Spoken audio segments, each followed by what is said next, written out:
एक सेकंड, ये सवाल का जवाब। इनका जो सवाल था,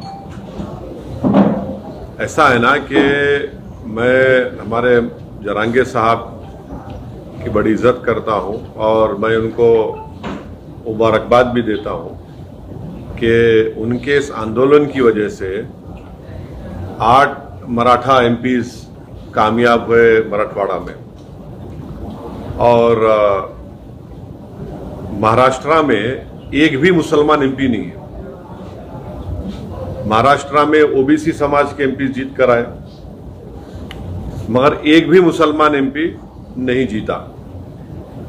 तो ये भारत की जो हमारी जमहूरियत है, हम ये दावा करते कि हमारी जमहूरियत, हमारी लोकशाही जो है वो एक रिप्रेजेंटेटिव फॉर्म ऑफ डेमोक्रेसी है। अब रिप्रेजेंटेटिव फॉर्म ऑफ डेमोक्रेसी में आपका हर समाज का एमपी जीतकर जाता है महाराष्ट्र से, और एक समाज का कोई एमपी नहीं जीतता है तो मुसलमान समाज का है।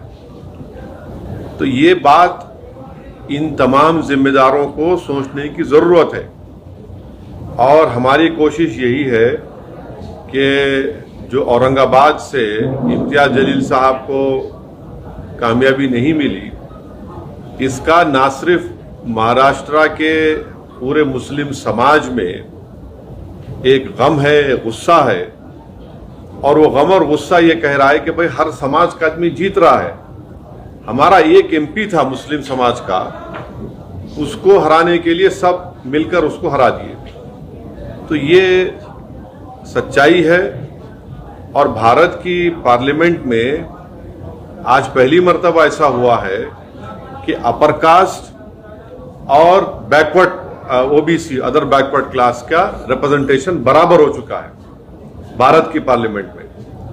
और किसी समाज का अगर पॉलिटिकल रिप्रेजेंटेशन सिर्फ 4% है, 14% आबादी भारत में मुसलमानों की है, और सिर्फ 4% एमपी जीत कर आ रहे हैं।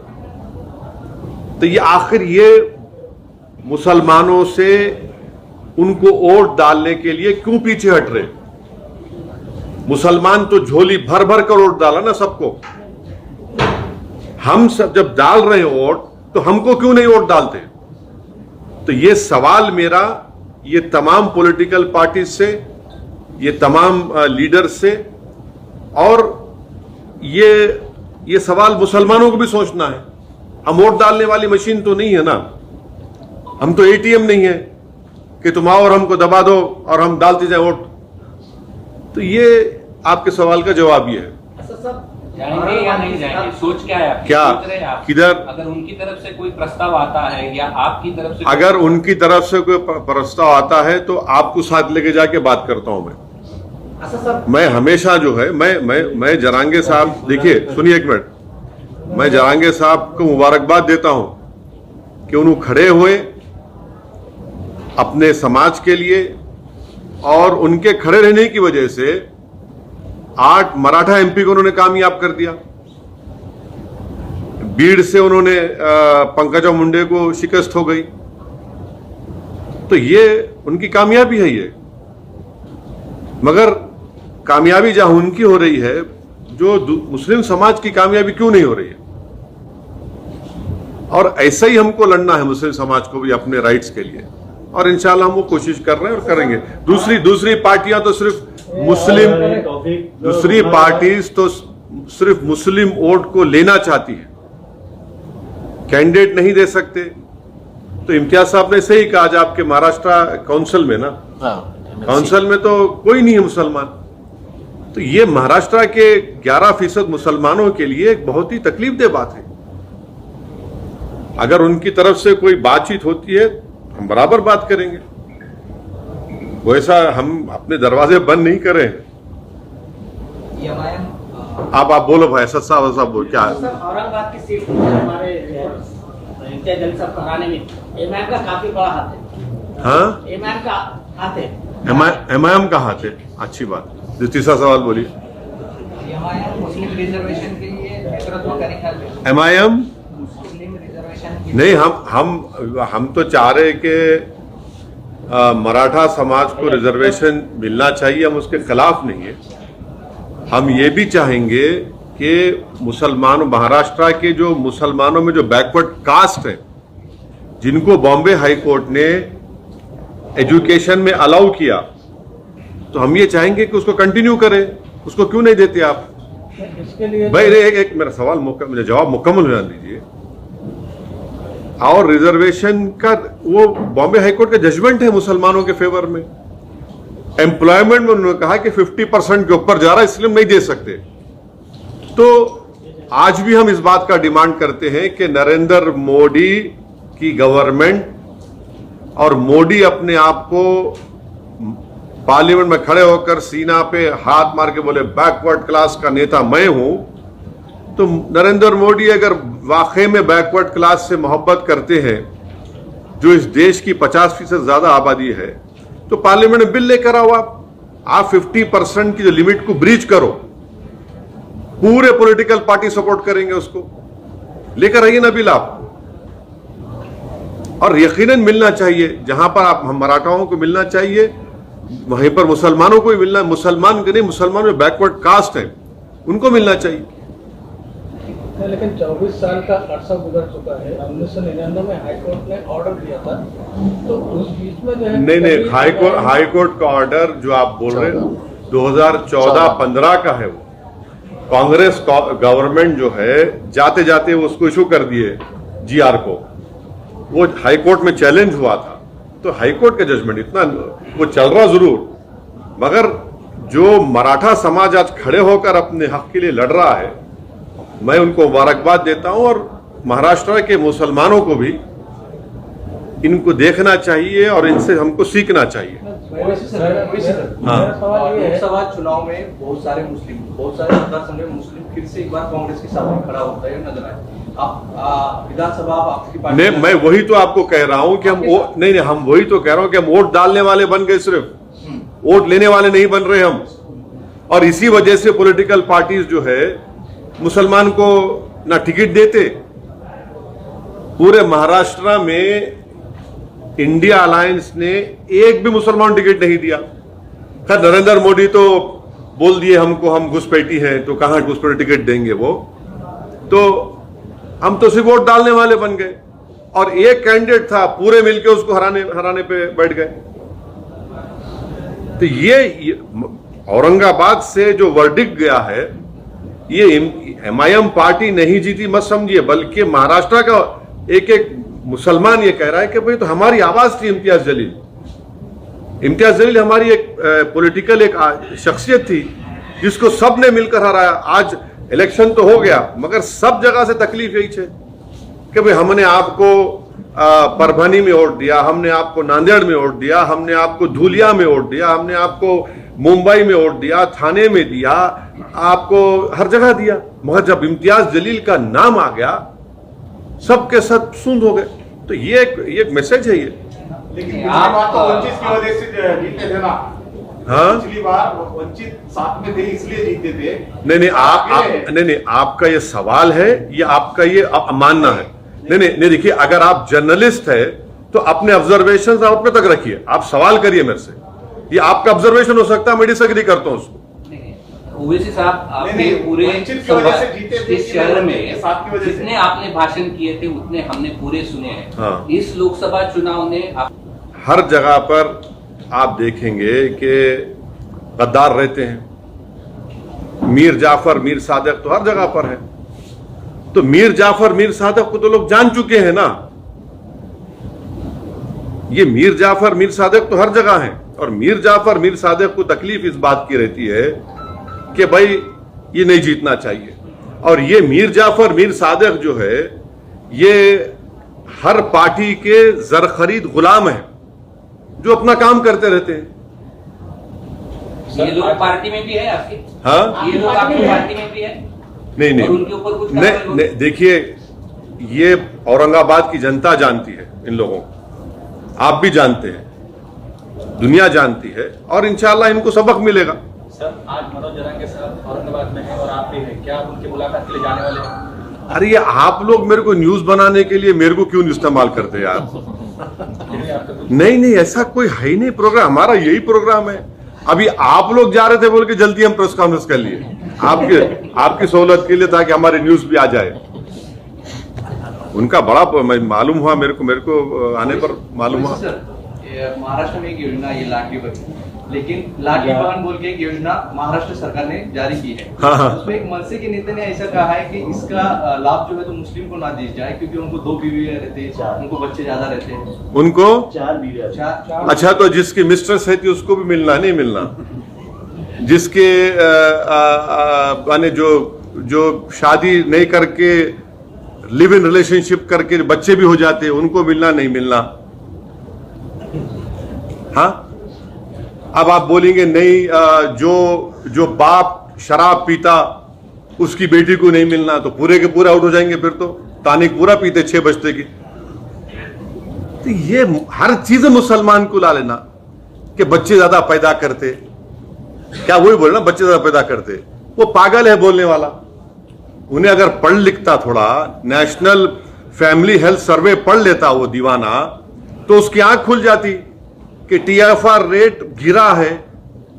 तो जाहिल है उन्हें, उसको सिर्फ एक ही 1 पॉइंट एजेंडा है, नफरत करो मुसलमानों से। जैसा नरेंद्र मोदी अपना भाषण बोले थे पार्लियामेंट में कि घुसपैठी है, बच्चे ज्यादा पैदा करते और मंगलसूत्र छीन के ले जाएंगे, भैंस खींच कर लेके जाएंगे, तो उन्हें बोल रहे ज्यादा बच्चे पैदा करते। अरे प्यारे, तुम जिसके इशारों पर कठपुतली बने हुए हैं, नरेंद्र मोदी को भी 6 भाइयां हैं, अमित शाह को 6 बहनें हैं। अब उसका जिम्मेदार कौन है? अब कौन जिम्मेदार है उसका, बोलो ना। तो ये इनका नफरत है। अगर वो इंपेरिकल एविडेंस पढ़ते तो खैर आपके जरिए से उनको ज्ञान मिल गया आज। ममता बनर्जी कल शरद पवार से मिले और कहा कि भाई सरकार बहुमत में नहीं है। कौन सी सरकार?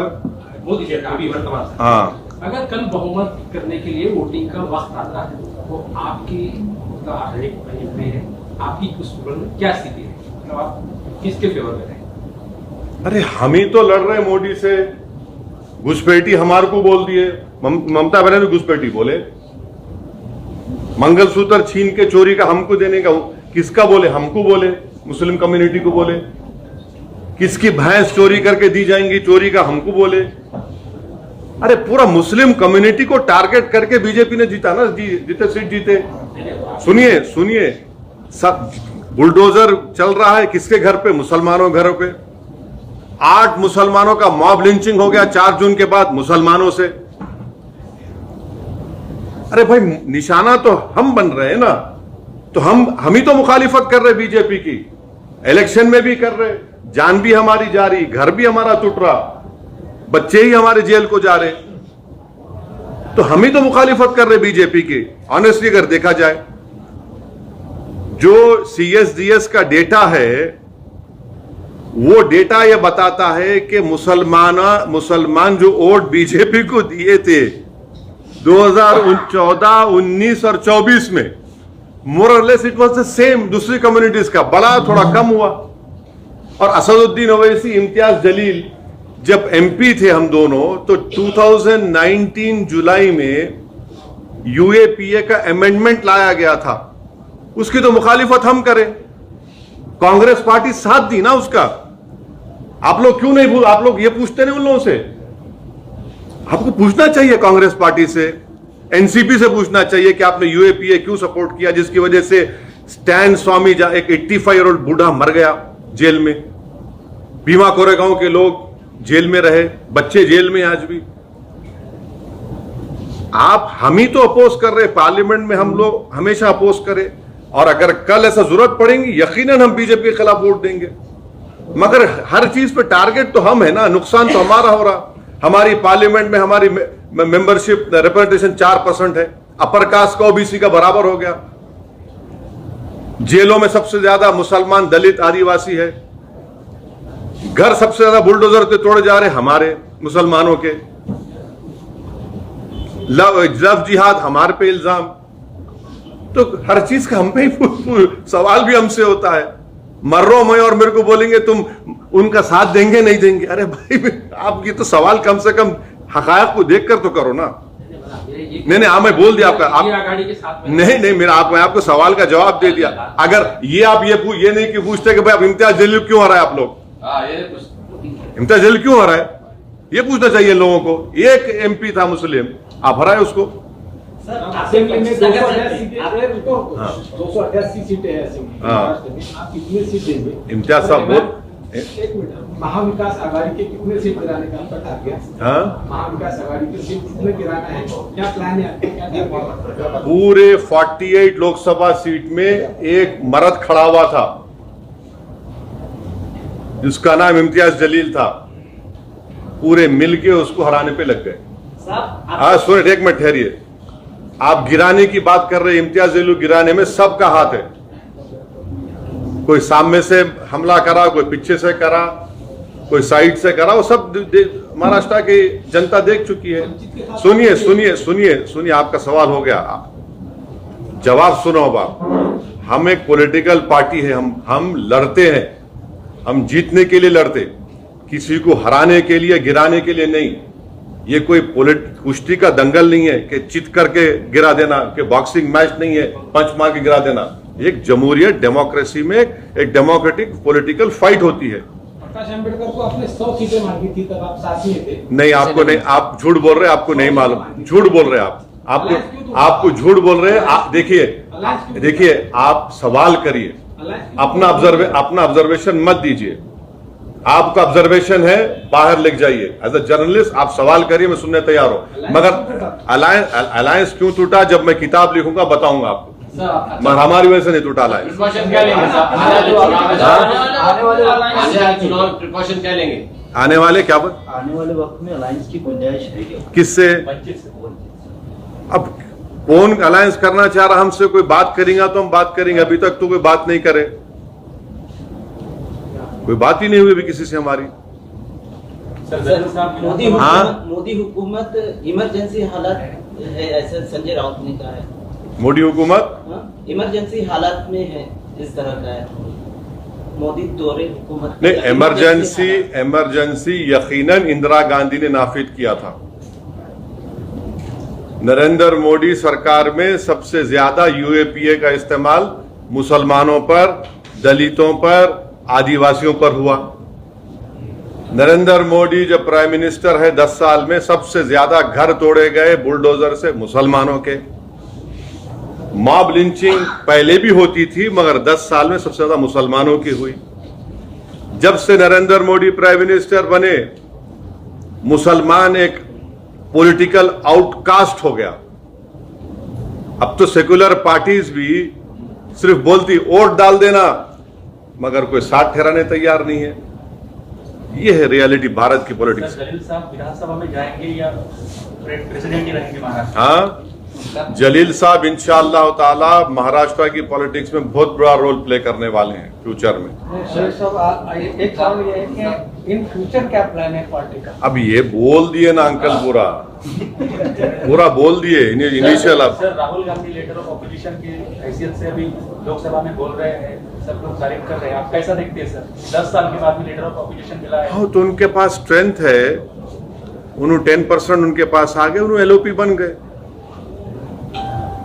ये कल विधानसभा की सीढ़ियों पे संजय राउत ने चंद्रकांत पाटिल को कहा है कि अपने को फिर से एक बार साथ आना चाहिए, बीजेपी और शिवसेना। देखिए, मैं आपको जैसा बताया ना कि आने वाले कुछ दिनों के अंदर आपको बहुत सारे बदलाव नजर आएंगे उसमें। कौन कब कहाँ किसके पास जाने वाला है, कौन किसके साथ अलायंस करने वाला है। अच्छा, आप लोगों को प्रोग्राम में जाने का भी है, याद रखिए। मेरा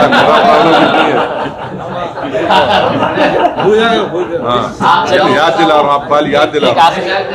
एक आखिरी लोकसभा चुनाव के बाद आप पहली बार प्रेस दे रहे हैं, मतलब यहाँ पे, तो ये जो महायुति को जो फटका बैठा है अजित पवार साथ में जाने के लिए, हाँ, महायुति के साथ अजित पवार साथ में गए, इसीलिए महायुति की सीट लोकसभा में अच्छे खासे गिरे। तो आप कैसे देखते हैं ये महायुति सरकार को विधानसभा के अंदर?